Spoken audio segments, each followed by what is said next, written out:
Si quiere le menciono un caso que ha Por sido muy, favor. muy diciente aquí, ¿Qué que es la caso? carretera de Villavicencio. Nosotros tenemos varios años trabajando en esa carretera de Villavicencio. No sé Y lo que dicen es que Luis Carlos Sarmiento ha tenido un contrato de 20 años y no sé cuántos años. es verdad, el primer contrato nos lo dieron en el año 94, pero es que la memoria de la gente es frágil. En esa época, la carretera Villavicencio era un camino de herradura. Eso era una cosa terrible, era una carreterita de 6 metros de ancho, de vía pavimentada. Un carril en cada sentido. Los buses pasaban rozándose. Hubo muchos ejemplos de accidentes de un bus que se rozó con otro. Caían los derrumbes. Dice, antes no caían. No, antes sí que caían de verdad.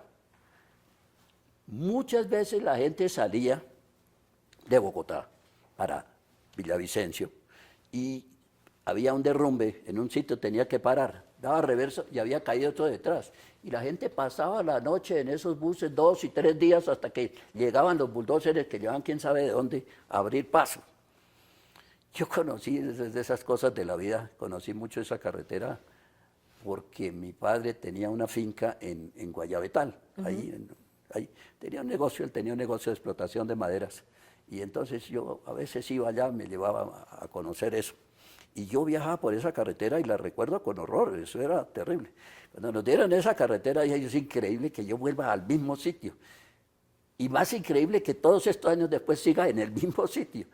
Y la finca de mi padre era allá en el kilómetro 58 donde están cayendo esos derrumbes. Son cosas anecdóticas. Eh, entonces no ha sido un solo contrato, ha sido contratos para una cosa, para otra, pero hay que ver la carretera hoy en día. La carretera es una carretera con especificaciones de autopistas de montaña. Esta de carretera tiene las mismas especificaciones de las que construyen en Suiza y de las que construyen en Estados Unidos. En Estados Unidos no tienen muchas carreteras de montaña, en Europa sí, en Suiza, en Italia. Esas son las especificaciones nuestras, son similares. Y eso es lo que hemos hecho. Y la financiación, le decía, las obras. Pues al principio nos pagaron unos primeros contratos, pero bien pronto somos un país pobre. En los presupuestos nacionales no hay dinero suficiente para obras públicas. Es decir, casi no hay dinero para obras públicas. Entonces, la fórmula que se han inventado, no aquí, es universal además, es pues obtener créditos para construir las obras y luego con la utilización de esas mismas obras pagarle a quienes financiaron la construcción y además sacar dinero suficiente para mantenerla, para que la gente sí pague los peajes. Y ahí quiero aprovechar para disipar una duda. Todos los días se dice, no, es que los peajes de la Ah, carretera, sí, que los peajes son muy caros en la vía Villavicencio. que son muy caros. En primer lugar, el costo del mantenimiento depende de la calidad de la vía. Naturalmente, si tenemos una carretera en los llanos, con unos terraplenes mínimos, absolutamente plana, con muy poquitas curvas, el mantenimiento es una cosa. Pero si tenemos una carretera como esta, o como la que inauguraron ayer, del paso de la línea, llenas de túneles, puentes, taludes, cunetas, el mantenimiento es mucho más costoso.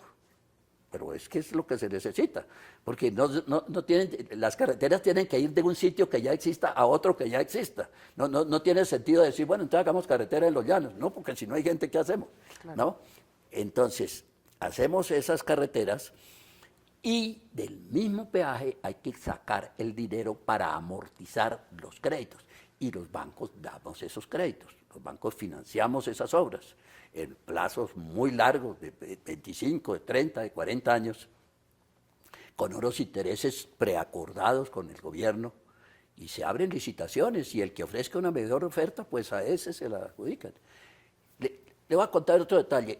El último, la carretera está dividida en tres sectores, por sistemas constructivos. El último sector de esa carretera de Villavicencio, pero este ya es de la nueva calzada, es decir, en principio, como les contaba, era una carreterita de 2 vías. Actualmente tenemos 2 vías, cada una de 2 carriles. Tenemos 2 carriles para un sentido y 2 carriles completamente independientes en el otro sentido. Eso ya hace una diferencia abismal en el funcionamiento. Y en esa carretera, le doy este dato. ¿Cuánto ha pagado? Estamos trabajando en el tercer sector, estamos cumpliendo programa, estamos ya en el 93% de ejecución de ese tercer sector, los otros ya los terminamos. ¿Y cuánto le ha costado esa carretera al gobierno colombiano hasta este momento? ¿Cuánto? 0 pesos. 0 No han pesos. pagado un centavo, ninguno. No es por un abuso, no es porque estén incumpliendo, no es porque se estén aprovechando. No, así fue el contrato. El contrato es... ¿Se paga con los peajes? Se paga con los peajes. Entonces, cuando después se sorprende, dice, es que el peaje es muy caro. Sí, pero es que el peaje no es únicamente para mantener la vía, sino para mantenerla y para pagar el costo de la construcción. Ahora, si no se quiere hacer eso, pues no habría que darle mantenimiento, claro, pero es porque no existiría la vía.